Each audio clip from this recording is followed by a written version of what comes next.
Good morning, everyone. We'll get started in just a minute or so. We're going to give people the opportunity to jump on, and we'll get started at 8:30 this morning. Thank you again for joining us.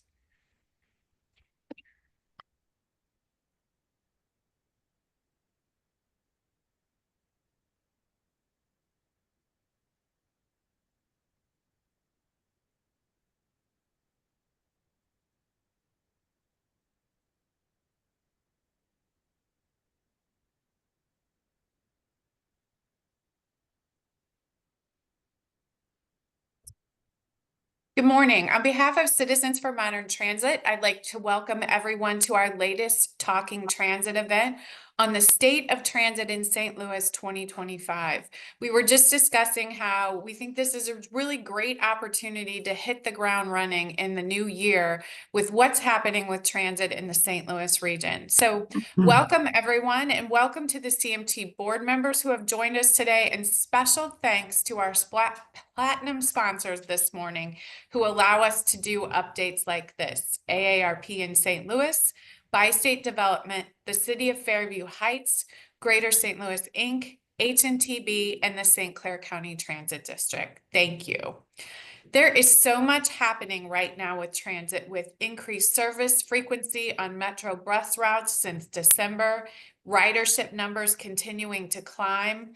Last fall, we had a conversation with CEOs from across the state, and there was this resonating of a new level of optimism that has not been there in probably 5 years, pre-COVID. So with that in mind, I think it's a really good opportunity for us to hear from the transit leaders in the St. Louis market about the future of transit in this region. So today, we're going to hear updates on various projects currently underway on both sides of the Mississippi River, including light rail expansion to Mid-America St. Louis Airport, and the latest with the St. Louis Metrolink Green Line. The funding landscape and operating plans for Metro Transit, St. Clair County Transit District, and Madison County Transit will all be addressed. So let's welcome our panel today, including Pat Judge, Principal of Gonzalez Companies and the project manager for the Illinois Light Rail Expansion Project. Welcome, Pat. Talby Roach, President and CEO of Bi-State Development. Welcome, Talby.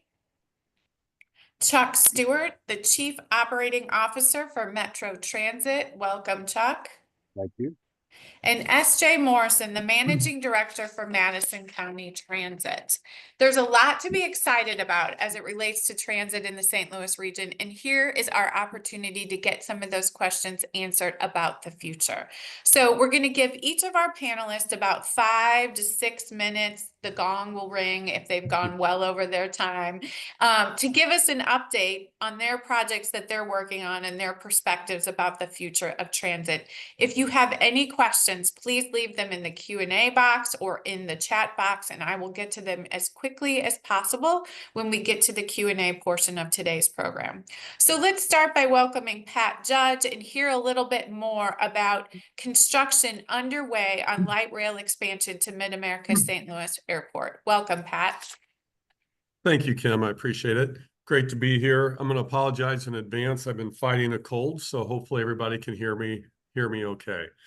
I'm going to share my screen here and take a few minutes just to walk everyone through our project. And we are well into the home stretch here of completing this project. So specifically, the St. Clair County Metrolink extension to Mid-America Airport.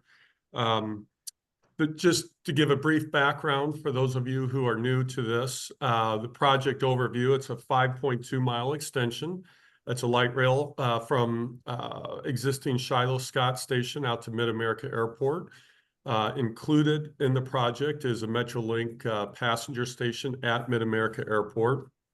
Also included in this project, in addition to the light rail itself, is a 5-mile bike trail that runs parallel to the tracks.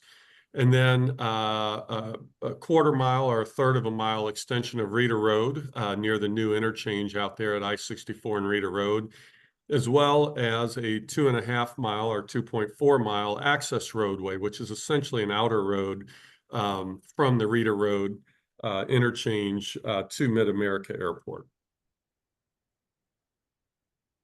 So to give you a sense of the project here, bottom left of the screen is the existing terminus of the Illinois light rail system out at the Shiloh Scott Passenger Station.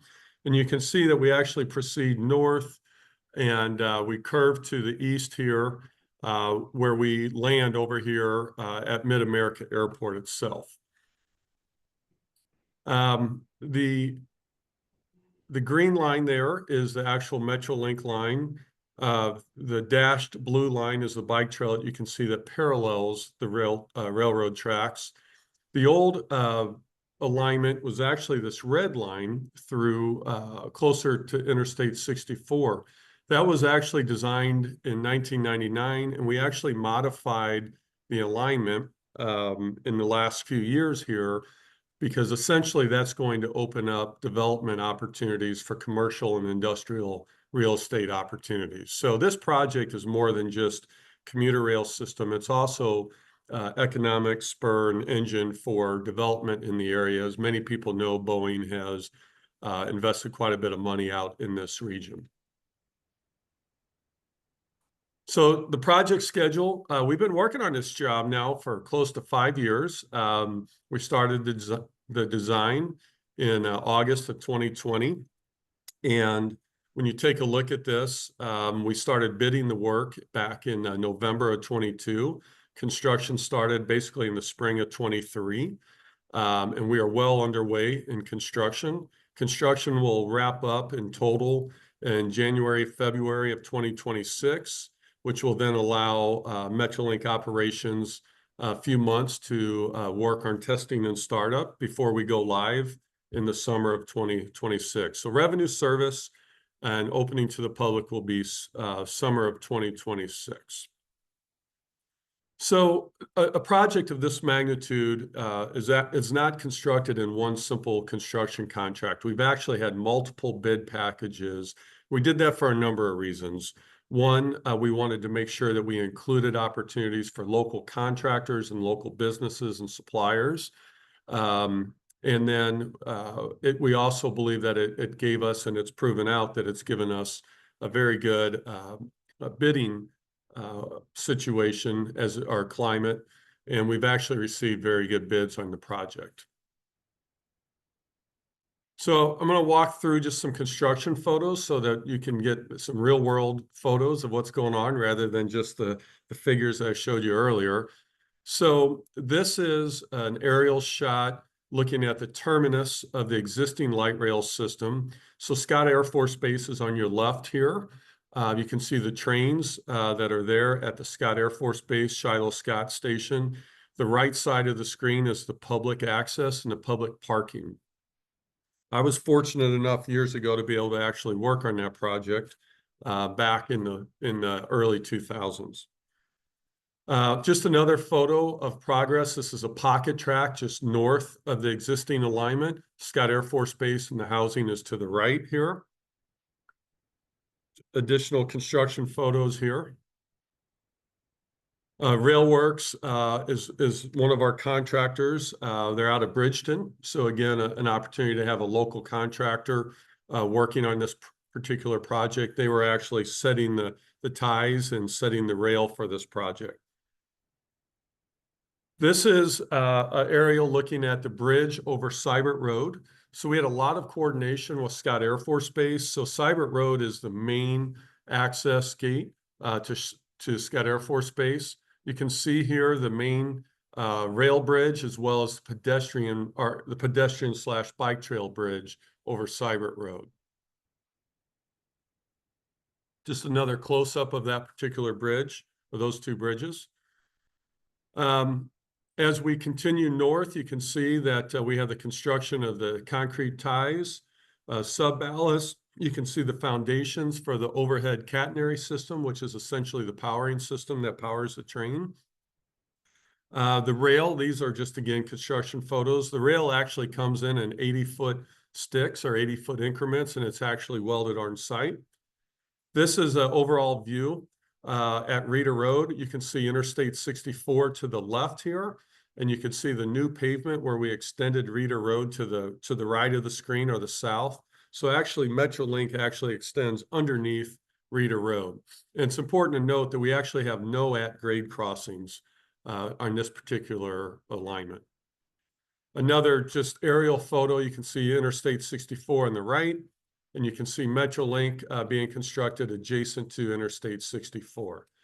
To the bottom left of that screen, that's Airport Mobility Drive, and the access road will actually tie in basically to Airport Mobility Drive to the front door of Mid-America Airport. Another overall aerial view, you can see Mid-America Airport out to the right. The buildings in the far distance are the Boeing buildings that were constructed in the last couple of years. This is the station construction. So Mid-America Airport's to the left here, and you can see that the actual platform that we're constructing as we speak is right there in the center of the screen. So and this is just another close-up of the actual platform itself. So if you're a construction person, you'll love these photos. If you're not, I apologize for all the detailed construction photos, but we're pretty proud of what we've done in the last few years out there. So that in a nutshell is kind of where we're at on the project. Like I said, we're a little over a year away from opening up to the public. Thank you, Pat, for that update. I like to call this the best kept hidden infrastructure project in the St. Louis region. I mean, this is really exciting to know that this project is about 14 to 15 months away from actual running open to the public, and that this is one of the only systems in the country that will connect to airports. So this is a big deal for the St. Louis region. So we really appreciate you providing that update, Pat. So let's turn from construction to proposed corridor expansion. So Talby, I'm going to turn it over to you this morning if you want to give us an update on the proposed St. Louis MetroLink Green Line. Okay, thank you, Kim. Good morning, everybody. So my task this morning is really to talk specifically about the Green Line, which I'll do right now. Travis, could we go to the first slide? So actually, kind of interestingly enough, these are similar in length. The Green Line is 5.6 miles, but however, since it's an urban alignment, we're talking about 10 stations as opposed to what Pat talked about at an end construction, only one station. So it's a very different character of the type of alignment that we're talking about. But in an urban environment, one of the key pieces in the success that we've had for MetroLink and its development is good end-to-end timing. So a 19-minute one-way travel time from all the way from the northern section down to the southern section. That's just about a competitive piece, and of course, a coordinating station to the red and blue lines. So to pull those catchment areas from far sides of the alignment. We expect right about $6.5 million of annual O&M costs, which we can handle. And right now we're very early in the cost. Can we go to the next slide, please? So let's look at this alignment from a city standpoint, all the way from Natural Bridge to the north, all the way down to Chippewa to the south. And what this is a bold alignment. So we've had a lot of success moving from east and west, both in Missouri and Illinois. But what we have not tapped yet is getting into these major sections of the city. Look, let's be honest. One of the things that we need to do is re-envision St. Louis and how we're developing St. Louis and the housing and the jobs within it. And so this alignment does that, fulfilling a promise essentially to North City and South City. South City has great existing densities. So this kind of alignment is really, really good from a transit standpoint as far as that is concerned. From the north, NGA, of course, is a huge federal investment and will help our application. And last time I checked, we have a pretty good soccer team right in the middle that's only going to be a block away from the Market Street station. A lot of tapping into the new excitement that we're having in St. Louis at this time. Travis, can we go to the next slide? So let's just talk about what it looks like. So this is about kind of a street running alignment, right? This is one rendering. So one of the nice things about Jefferson Avenue is there's a lot of space, nearly 6 lanes of space from end to end, and it's way over capacity. So one of the things that we can do is work in a center alignment like this, and we figure out with a 10 station capacity how we make this project work. Makes a lot of sense, and we're moving along in those current designs. Next slide, please. So this is a really nice cutaway of how that works. So there's a station location.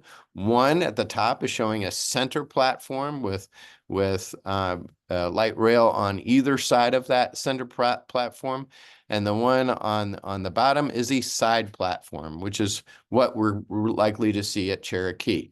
But still good capacity as far as traffic on either side, and then enhancements to the sidewalks. One of the things that we want to talk about for this alignment is a full street solution, a full street solution that includes roads, includes sidewalks, includes the amenities like nice trees, etc. We want to look at essentially rebuilding our city in a way that's conducive to a new design paradigm.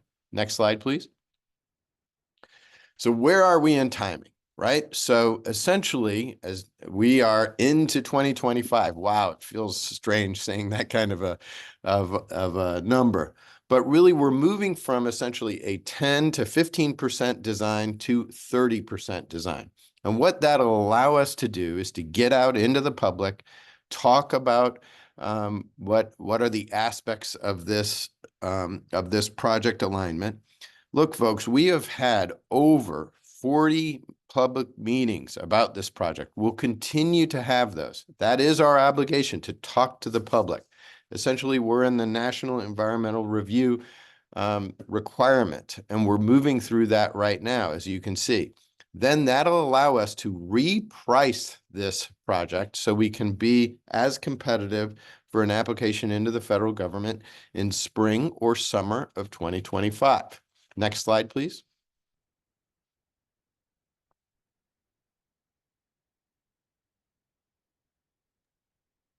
I think that was the last slide, Toby. Oh, okay. So, so essentially, so I want to want to keep going. It's the most interesting slide of all of them. I apologize. Sorry about that. But Travis, there we go. So really what we want to talk about is essentially a project that is game changing and will change the fundamental fabric of St. Louis.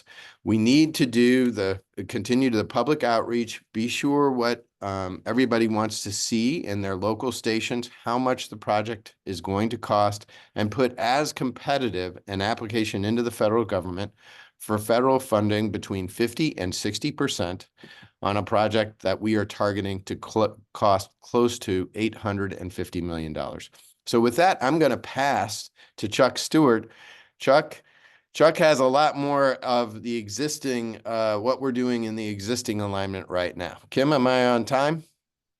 Did very well. Thank you. Thank you. Thank you, Toby, for staying on time. And Chuck, we're going to give it to you to give us an update on where we are today and what the next 6 to 9 months looks like for transit operations in the St. Louis region.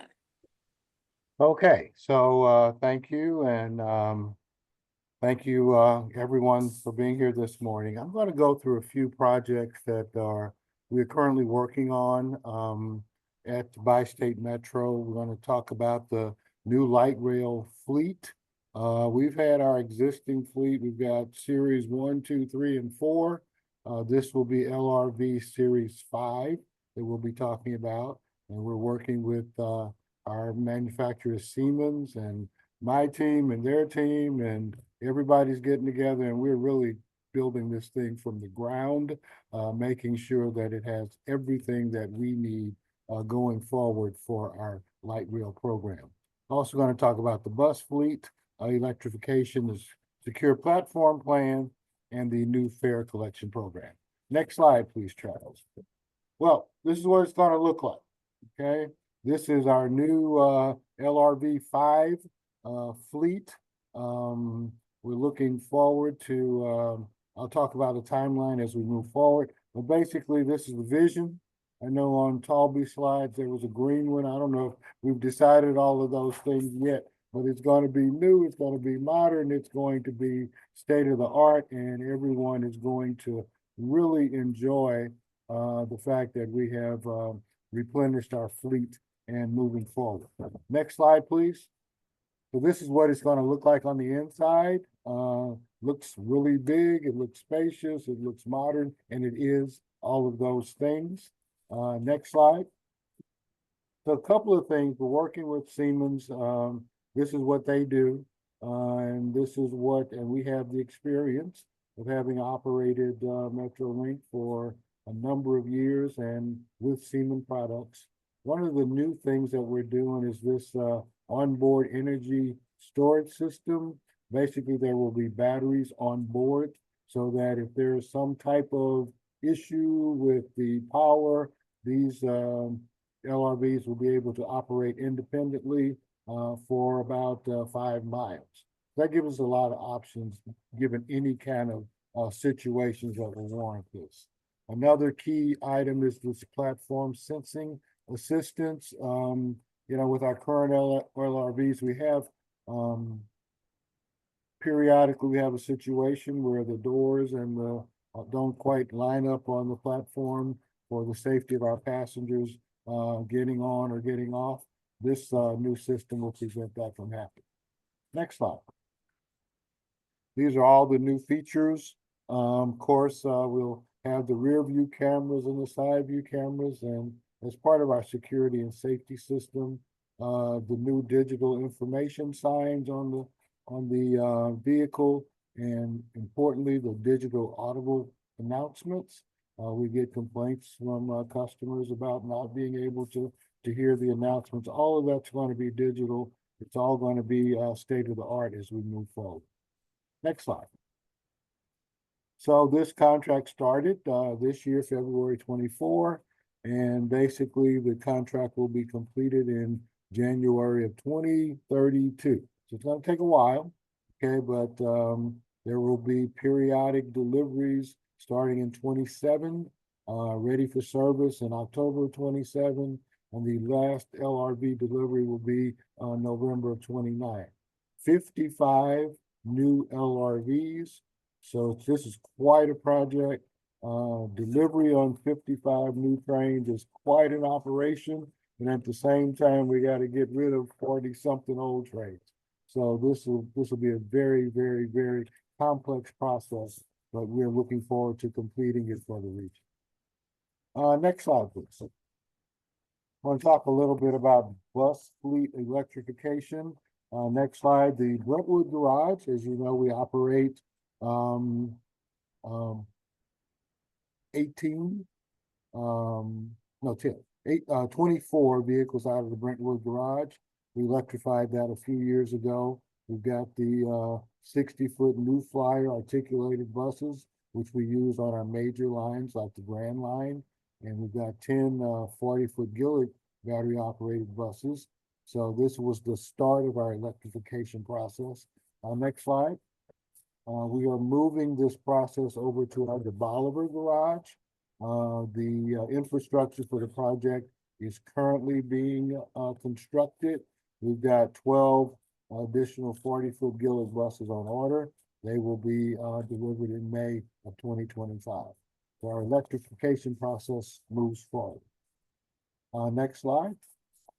I'll talk just a minute about the secure platform plan. I'm sure most people are pretty familiar. This is a rendering of the Cleat Station platform, what it might look like when we're done. Next slide, please. So this is the project packages. Suffices to say that we've completed 4 stations in the first package and 2 stations in the second package. And we're scheduled to complete construction early in 2026 for all packages. Next slide.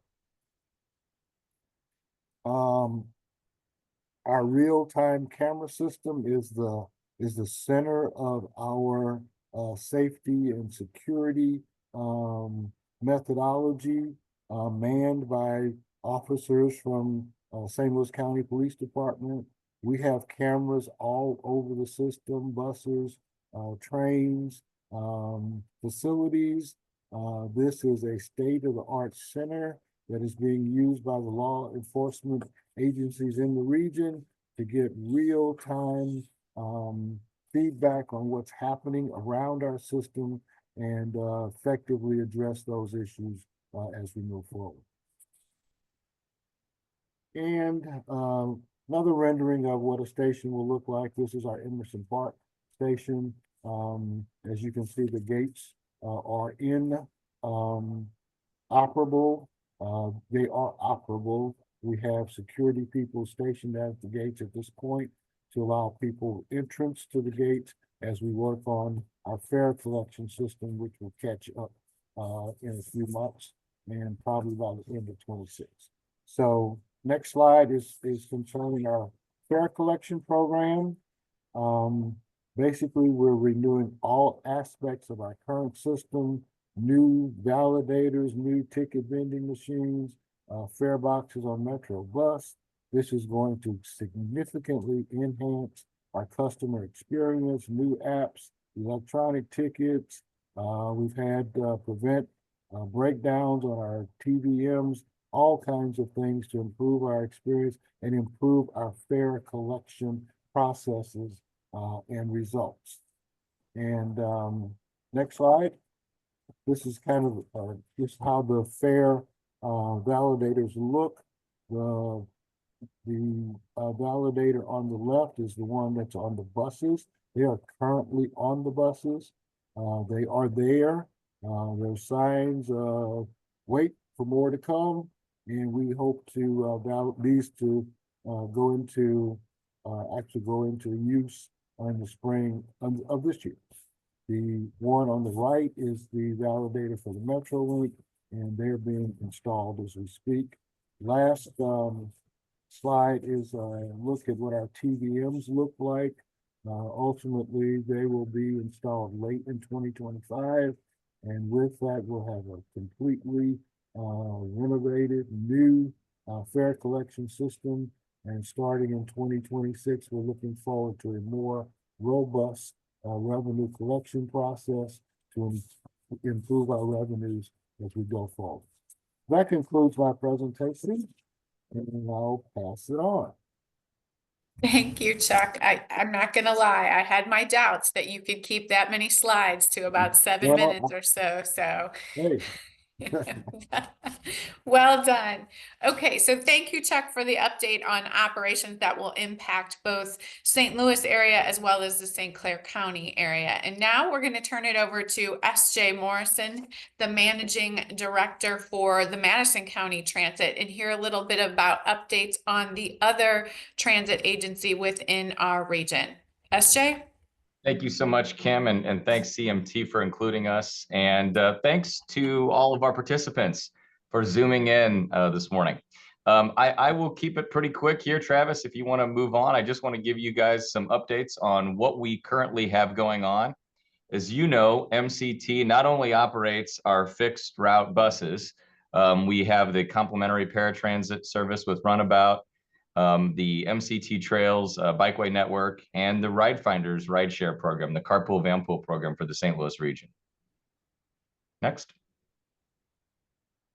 So one of the new initiatives that MCT has launched in 2024 and that we will be expanding in 2025 is microtransit.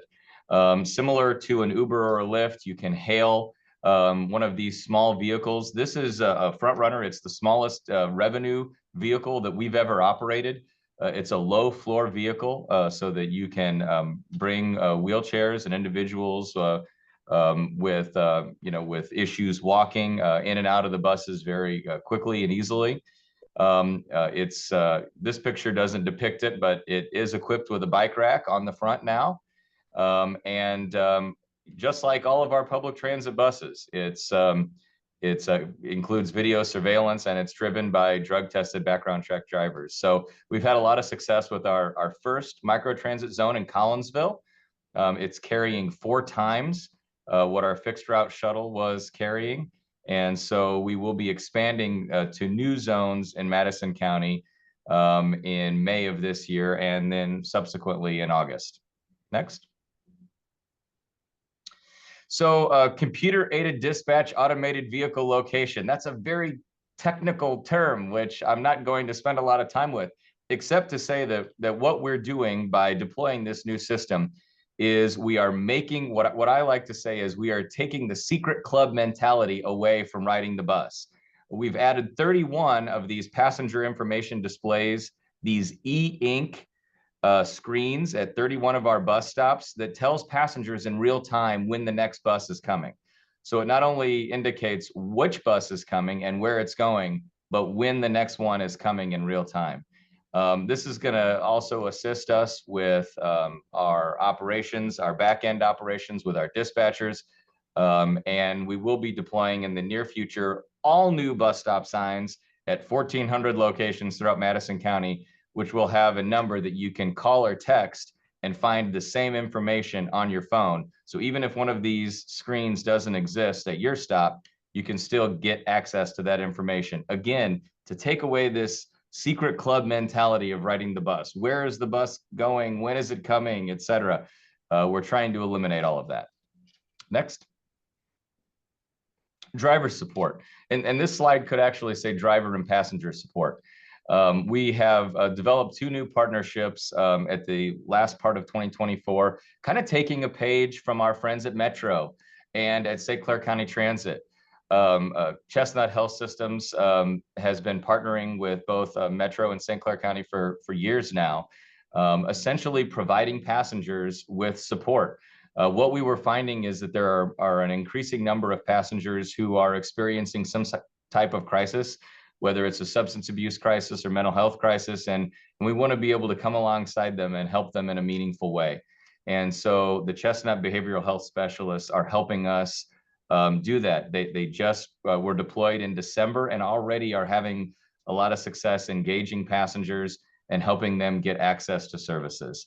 Same goes with our partnership with Allied Security, just helping to create a presence at our stations to help address issues, to help take some of the burden off of our drivers and road supervisors, and with the goal being de-escalation of a difficult situation, and then hopefully also to deter mischief at the stations. So next. Speaking of stations, this is an exciting project that we are undertaking in 2025. We've received a Rebuild Illinois grant to build our 6th transfer station here in Madison County in what we affectionately call Logistics Valley. It's the 3 warehouse districts in the 111-270 corridor here in the western part of the county.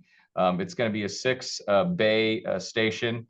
Obviously with a climate-controlled passenger waiting area. But what we're also going to be doing is creating a police substation for law enforcement at this location and looking at the potential of adding a childcare facility. We wouldn't operate it, but partnering with either a private entity or an institution in Madison County to operate the childcare facility for us to take away some of the barriers to getting access to jobs and getting access to transit. So more to come on that project.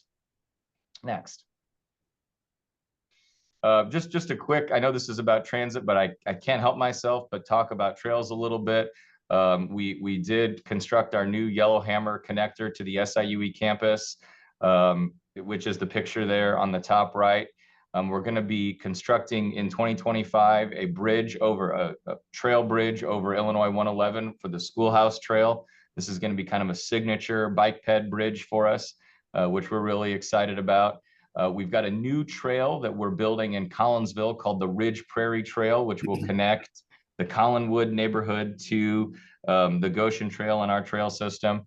And then because many of our trails are now 30 years old, it's time to start reconstructing them. And so we're going to be reconstructing sections of the Nature Trail and Confluence Trail this year. And then adding to our popular Art on the Trails with 4 new trail critters.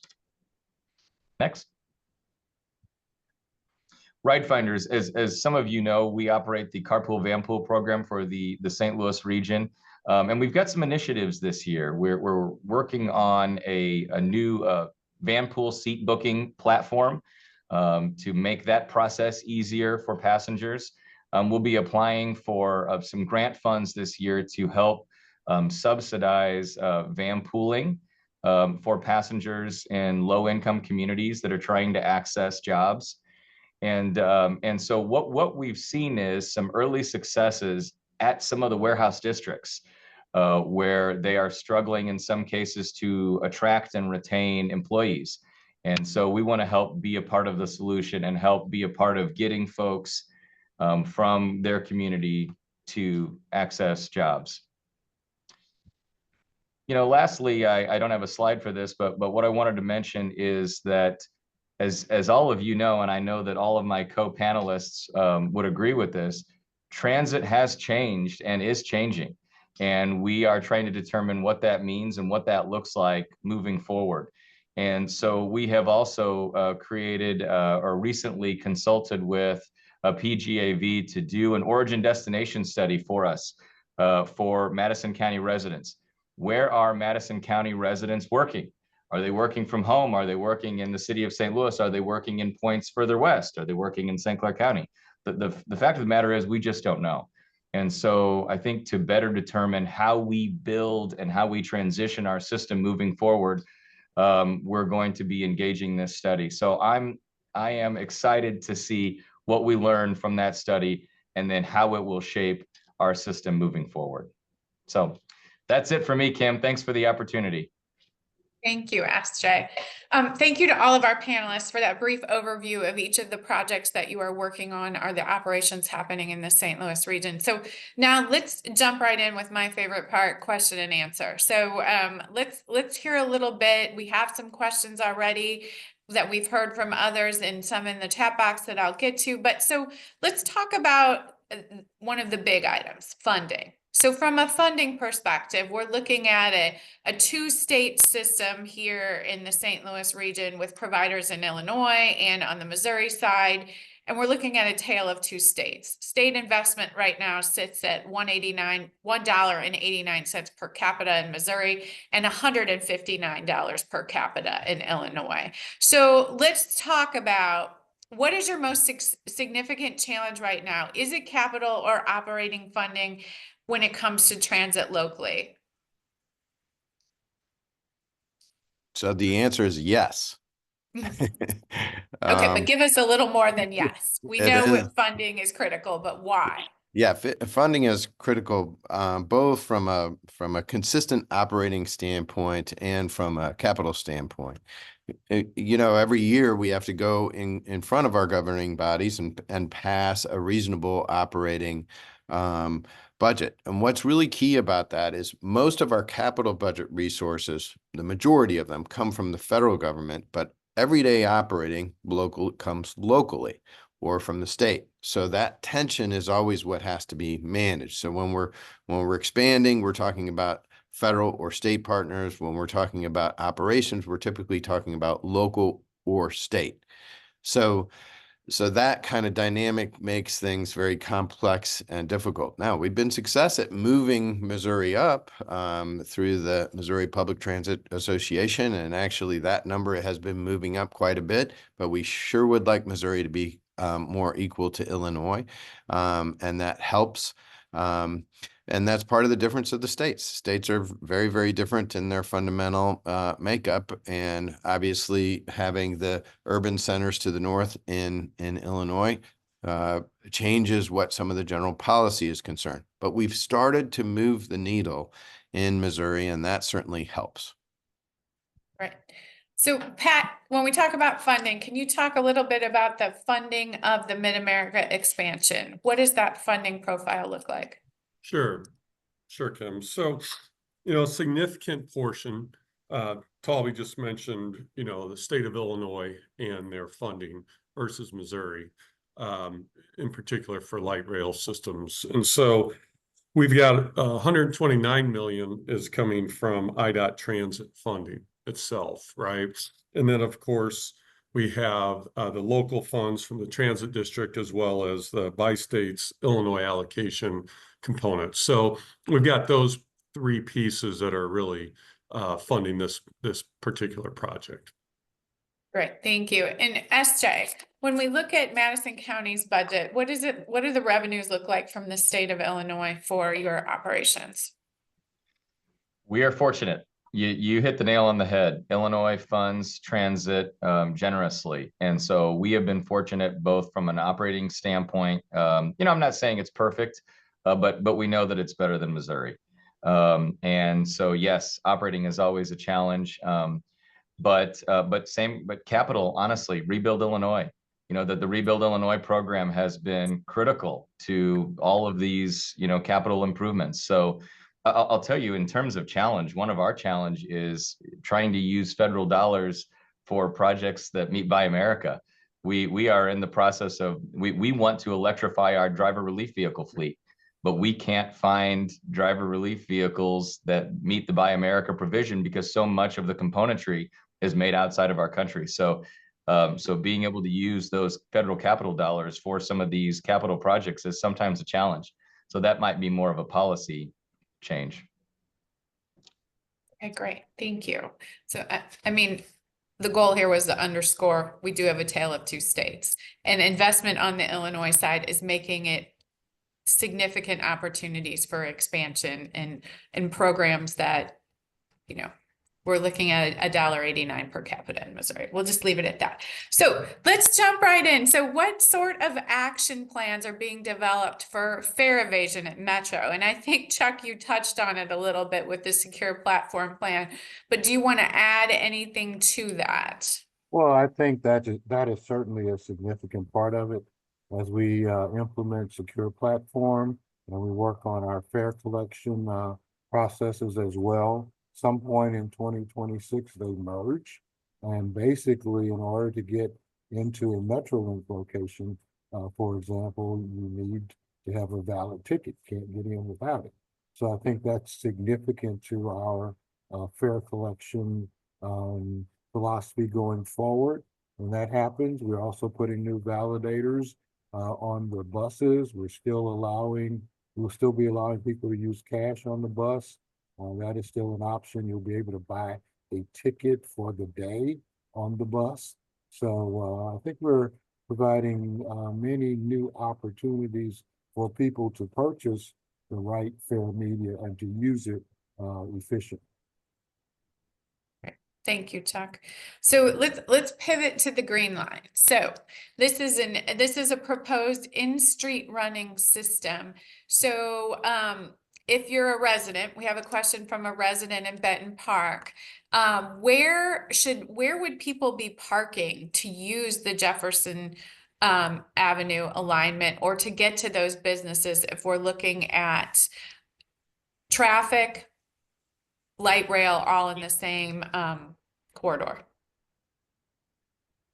So one of the benefits of the Jefferson Avenue alignment is there is at all locations from north to south, there's at least 6 lanes of width. In some locations, there's actually more. So it makes sense within this alignment for us to be sure to be careful to preserve the fundamental street parking that folks are going to want to see.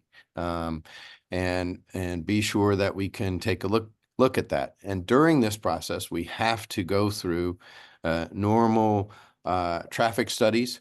And we're going to present those not only to the public, but also to MoDOT and to and the city of St. Louis. We'll be looking at all of those aspects. So the idea being that we should be enhancing or bringing enhancements to some of these surrounding businesses. For instance, also see it as a full street solution. So be sure that it is easy for people to travel through, even if they're not taking light rail. For instance, that the traffic still moves quickly, that we also have options for sidewalks and bicycles to move through quickly and safely. Right now, we don't have that condition. We have just a sea of concrete with only one design paradigm, and that is for the automobile. All we're talking about is sharing that design paradigm so that it's more conducive to a more walkable neighborhood, to some of those other options. Still having automobiles in that design paradigm where we're still considering Where are they parked? What are the effects of parking? What are the effects to the local businesses? We want to increase accessibility all across multiple, essentially it's diversification of transportation modes. They shouldn't really be in conflict. They should work in concert together to build our neighborhood in a more inclusive way. So, Toby, you talked a little bit about the timeline of the green line, including that there's hoping to submit by spring or summer of this year. What is the biggest challenge right now facing that project for federal funding? Yeah, so still my job is to create a project that is in line with what the taxpayers have asked us to do. And remember, they asked us to do this in 2016 in a self-taxing initiative with an over 60% self-taxing initiative in the city of St. Louis to expand Metrolink in a reasonable way. Now what we need to do is I need to get as competitive a project to try to seek that federal funding component, which is somewhere between 50 and 60%. So the biggest challenge, of course, is securing that funding, right? So we're on our way to doing it. Now the question is, how can we compete best? Really, one of the points that I really want to make here is that, look, folks, there's been other cities who have been competing for and getting this federal funding across the country. In Indianapolis, San Jose, and Pittsburgh, and Boston, they've been getting this money. We have not. It's time for us to step up and get to the table so that we can change what our city looks like. That federal money is available and needs to be competed for, and that's what we're talking about. When we put in for that under what is called the Capital Investment Grant or a CIG grant, that will likely be in the spring or fall. The normal entry point is actually August. And we're talking with FTA about that right now. Within the context of the change of administration, we do going to obviously recognize that there's a change in administration, but we are not seeing signs that the CIG plan will change.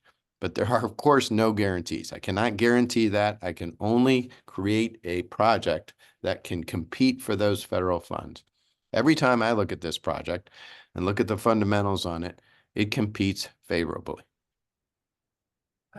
So one more quick add-on question. If federal funding is not awarded for the Green Line project, will it move forward? Well, it could not be awarded in this cycle. We could try to revise it and think of other ways. Is there a way we could pare the project back? But in its current concept, no, it wouldn't move forward without federal funding. Now what we'll have to do is see if we were rejected for some reason or something like that. We would need to look forward and retrench and see what are the things that we could do.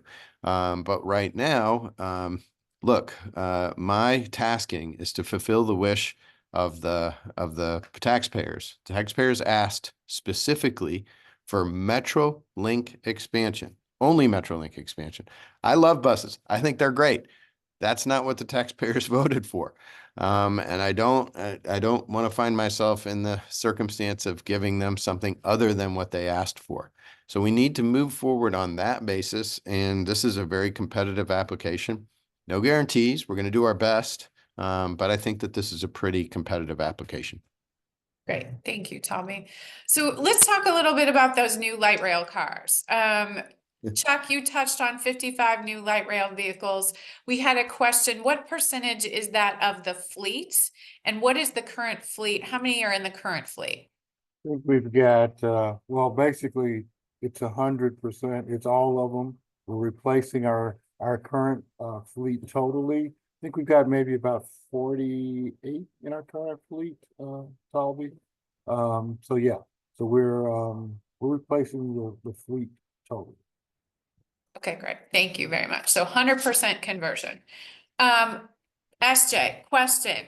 E-ink screens, very cool technology at the bus shelters. So I think you indicated they were at 31 shelters. Is that correct? That's right. How is that program funded, and what are the plans for Madison County to move that to all of your bus shelters? So it is funded through the Rebuild Illinois program. And so we received a capital grant to not only to deploy those screens themselves, but to deploy this system, to move to this automated passenger and automated vehicle location system. And so it's honestly for us, I know in some ways it sounds like an old technology. We're just tracking where the buses are, but for us, this is a big step forward. We'll also have a website where you'll be able to see the buses in real time where they're at. And so, you mentioned the e-ink. That's an important piece to me because e-ink is a different type of technology. It's not this LCD or LED flashing screen. It just looks like a piece of paper, a static piece of paper sitting in there. So it's not distracting to motorists or to the nearby neighbors near a bus stop. So it's our hope to, again, deploy more of those passenger information displays in the next year. We've got screens coming to all of the bus stations as well. So did that program also include the shelters themselves or just the e-ink screens Just the and the screens, automated? Okay. the screens, and they're all solar powered. So, which is great because then we don't have to run electricity to each of those stops, some of which, would be really difficult and expensive to do that. So that they're all solar powered and cellular powered so that they can feed the information in real time. Thank you very much. So let's talk a little bit about ridership. We have had some struggles coming out of the pandemic, but we're 5 years out. I'm just going to say 5 years. We're 4.5 years out from the pandemic. What does ridership look like on both Missouri and Illinois side of the system? And what do you think is driving any increases right now? And what are the opportunities moving forward? Okay, well, let's look at 2024. So basically 2024, we had over 20,000 passenger trips, which is our highest since 2020. 20 million or 20,000? 20.4 million, I'm sorry. Okay, I just want to make sure. Okay, 20.4 million. And basically we've shown a 5-6% increase every year. I think we're looking right now at maybe something more like 7 or 8% going into this year. I think a lot of that is a result of us basically stabilizing our service operation. We had a situation with employment with operators and mechanics. We've hired over 285 operators and mechanics last year. So we've been able to provide more stable, more reliable service. And I think part of the issue in bringing back ridership was improving service. I think we've done a great job, especially in this past year, in improving service, frequency, reliability, and those are the things that we'll continue to do as we move forward. Thanks, Chuck. SJ, you want to weigh in on Madison County? Yeah, so it's so far so good. We are about 85% of where we were pre-COVID, which is a great number. We're really happy with that. Now, that said, we have not seen our express service to downtown St. Louis return. We were carrying, at one time, we were carrying 2,000 to 3,000 people a day to downtown St. Louis. And now it's, I don't even think it's 1,000. So it's dropped by a third. And so again, we're looking at are those employers, working remotely? What is it that is causing that dip in express ridership to downtown St. Louis? In addition, we're seeing increases in ridership at the university and the community college. As more international students come into the region, they are familiar with transit and are riding. So we're happy to have them both in our region and on our buses. And then finally, the warehouse districts continue to be a source of ridership, for us. Thank you. So SJ talked a little bit about this research that they're going to be doing, origin and destination. Is Metro Transit looking at doing any type of research in 2025, an onboard survey of riders, or any type of technical data that will help play into any other service adjustments or frequency, or where people are going and where they're headed? So that's something that we do continuously. We're continuously monitoring our ridership. And I think I saw an RFP very recently where we're going to do just that kind of survey. So yes, I mean, that's a significant part of being able to provide the right level of service to the right people in the right places. And we continue to try to improve our service through those kinds of surveys and analysis. Okay, great. So, quick question for you, Talby, before we turn to something else really fast. I know we are limited on time. It's a question about the Green Line again. There's a question about what is the plan to add a stop at Scott Avenue, with the plan to add a stop at Scott Avenue to connect with the red and blue lines. How might this affect run times of the red and blue lines? And also, is there any concern that there might be too many stops on the north side, south side, and should there be talk of consolidation of stops? Well, the number of stops has everything to do with the overall affordability of these overall really ambitious capital programs. And I'm the guy with challenged in figuring out what is a reasonable and efficient middle ground. One of the things that you have to do when you're creating systems like this is get a reasonable amount of stops. And we're in the actually really nice circumstance where folks are fighting for more stops on the Green Line.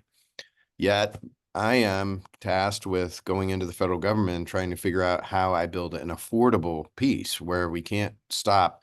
And one of the successes that Metrolink has proven and transit has proven across the country is that it's reasonable and fast. So if you're stopping every single block, it gets very slow and ponderous and your ridership will go down. So these are really important pieces of tension associated with serving communities, but also having a system that transects the region in a reasonable amount of time. And remember, I said in my narrative, you know, that end-to-end travel time is an important aspect. We need to have at least automobile competitive kind of times. St. Clair County was really, really good. It's a very quick alignment out to Scott Air Force Base and now to Mid-America. And that helps drive ridership. So it's actually a very, very good question. We will do a full analysis associated with the connections at Scott Avenue. And it's a very, very detailed piece. That is also, we do those connections on the bus side too. Remember, this fundamental transit system, a good 60% to 70% of our ridership is still bus-based. So we need to be sure that those bus lines, we do, believe it or not, schedule them so that when they go in, it's reasonable for someone to get off a bus, walk to where their light rail connection is, for instance, on Scott Avenue, and not have to wait too long, right? So we do make adjustments, and those adjustments are coming.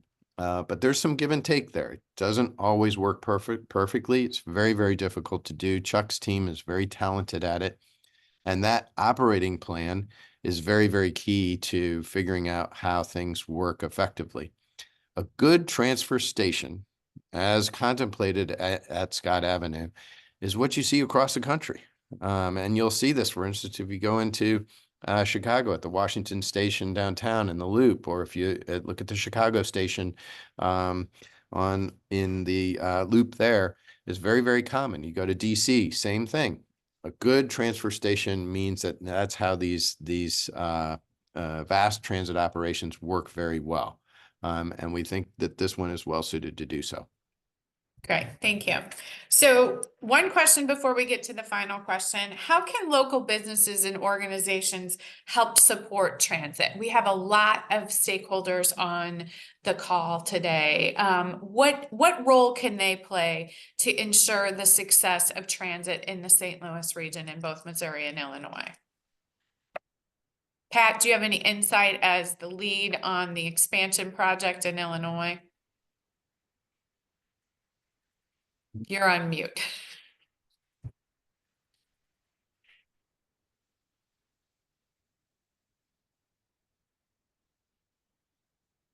If not, we can jump to. How about I jump in on that one, Kim? Yeah. So it's real simple. 80% of our fundamental ridership right now is going to work when we ask them. And so one of the most important aspects, and we'll hear this, and we heard it through the pandemic, is the fundamental workers around St. Louis in grocery stores and hospitals and so on are going to work on transit, right? So that fundamental frontline worker is very, very important. And of course, what do you hear typically from the business community is in the St. Louis area in the past 2 years, we need workers, right? That's what I hear. I don't know about everybody else. So what we need to do is understand and have the business community understand that part of a good operating system is a transit-based system, that the frontline workers, a lot of times that are making it to their stadiums, that are making it to grocery stores, that are making it to hospitals, one of their best options is transit. And it's a good way to attract the workers that you want and to encourage people to be there, that this is part of the equation. Great, thank you. So quick question before we get to our final. I'm going to add one more in because we must have some Metro employees and retirees on our webinar today. Chuck, what do they need to show to get through the gates? Will their badges still gain them access? Absolutely, absolutely. At where we don't have the gates yet, their badges still work on the validators. At the gates with the security personnel, the public safety personnel manning the gates, just flash that badge and they'll let you on. Perfect. I think that's what they wanted to hear. Okay, so I want to thank all of you for your time today. But before we go, I want to ask you all to weigh in on your final. What is your key takeaway from each of you to our audience today on the opportunities you see for public transit in this region in 2025? So, who would like to jump in first? Pat, we'll give it to you this time. Yeah, since okay, I'm I back. messed up your microphone last Sorry time. about that, Kim. No, No I mean, worries. takeaways for me personally, in our situation in Illinois, we wanted to make sure that we had, that we use this particular project for an economic driver, right? And I heard the same thing with Talby as it related to the Green Line. These are not just transit systems in terms of, getting people from one place to another. It's also what can we build from that and what can we improve the community, and using, the money that we are giving either from the state or the feds is obviously a great way to leverage rebuilding some of our economic engines. And I think that's really important. And the second thing that, that I take away is hopefully we can gain some more traction in Missouri for transit. And I think we need it desperately. Thanks, Pat. Anyone else going to jump in this morning? I'll go SJ? next. Obviously, as I mentioned earlier, transit is changing and how we operate transit is changing and evolving. But what hasn't changed is that transit is important, is vitally important for not just the success of our region, but for the success of individuals to be able to have that access to those jobs and classes and services, medical appointments, and so on. And so to jump on what Pat said, I also believe that transit has a responsibility to come alongside communities, to come alongside businesses and institutions and help be part of the solution. So what does that mean? Maybe it means that we're at the table when there's conversations about affordable housing, when there's conversations about the unhoused population, when there's conversations about all of these issues that we're talking about as a region. Transit needs to be a part of that conversation so that we can not only make sure that people have transportation, but so that we can ensure that the project, whatever it is successful. So I think that transit has that ability, and that's kind of one of the exciting parts of the job. Great. Thank you, SJ, and thank you for joining us today. Chuck Talby? Look, can I go before Talby, please? Oh, yes, for sure. I've got two things. I've got two things. Okay. First, I want to add something to the question about what can businesses do to help. One of the things we talked about yesterday at the county transportation meeting was bus shelters. Okay, improving bus shelters, that type of thing. We don't have the resources. The county doesn't have the resources. The city doesn't have the resources, but businesses can help. They can sponsor bus shelters. That would be something that would be very beneficial for the riding public and for their particular employees. So I want to offer that suggestion. The other thing that I'm focused on, I'm an operations guy. You know, I'm not really into politics and all of that kind of stuff. But I think we've done here at Metro Bi-State, we've done a fantastic job this past year of improving our service and improving in meeting the customer expectations. And that is exactly what we are going to continue to do. Good example of that is our caller ride operation. Over the past year and a half, we've gone from a 45% denial rate in providing rides on caller ride. Our denial rate is now 0. We're providing over 8,000 rides a week, where we were providing like 5,000. That's my promise, that we are going to continue to improve our service. We talked about the projects, they're all designed to give the customers a better experience on transit. And it is my promise that we will continue to be committed to that. Great. Thank you, Chuck. Talby? Okay, I'm going to try to go real fast, but think how No, different, not possible.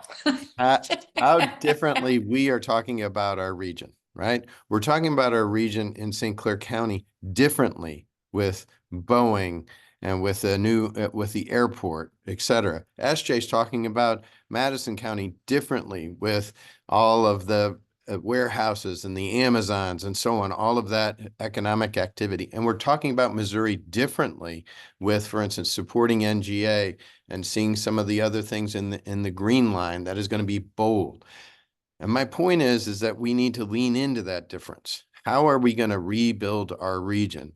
And I would suggest that transit is part of the answer, just part. It needs the businesses. It needs, neat soccer stadiums that nobody envisioned. It needs, the growth of the Central West End and the medical complex. All of those partners need to be brought in. Transit helps bring them in. We need to talk about partnering with our MoDOTs, our IDOTs, all those people who are doing great work. And I think we have a solution to a better St. Louis, and that's what I hope to have. Great. So I want to thank you all for your time today. I'm so happy to see that some of that optimism we heard last fall from transit leaders from across the state of Missouri, where they're not well supported by the state, but we're making strides, are being so optimistic about the future of transit. And I think we heard it again this morning. There are opportunities here for public transit, especially in 2025. And we look forward to seeing where this all goes. So I want to thank all of our speakers again for their conversation this morning and providing updates across the region on what's happening with public transit. For those of you who have joined us today, we have a lot going on with Citizens for Modern Transit. Next week, we'll have a webinar actually on the first last mile in partnership with the Missouri Public Transit Association. So you can check that out on our website and consider joining us. If you're not a transit rider, we have a program going on, Make Transit Your Ride in 2025. So you have the opportunity to give transit a try for free this month. And so if you're interested, you can go to our website at cmt-stl.org. And we heard a little bit from Chuck about the opportunities around bus shelters. And if you're an organization or a business, look for a new program that CMT is launching in 2025, the Bus Bench Placemaking Program. It's going to be a partnership with stakeholders in the community to provide amenities at bus stops that are not currently there.